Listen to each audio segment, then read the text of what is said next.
The CAIO journey in services, human touch, digital edge. Now, let's enter the world of services, insurance, consulting, hospitality. Picture yourself as the CAIO at a large insurance firm. Your CEO is excited about a new AI-powered chatbot, but the customer service agents are worried. Is this going to replace us? Here's your approach. You don't launch tech in a vacuum.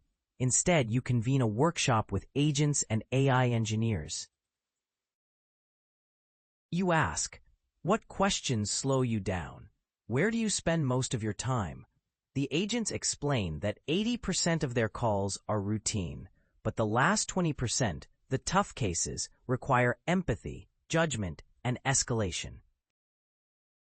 You co-design the AI solution with the team, making sure the chatbot handles routine queries but hands off the tough ones to a real human, now with better context and suggestions from AI.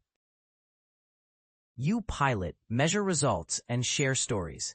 An agent tells you, with the AI, I can finally spend time on customers who really need me, instead of copy-pasting policy numbers all day. Your role as CAIO in services?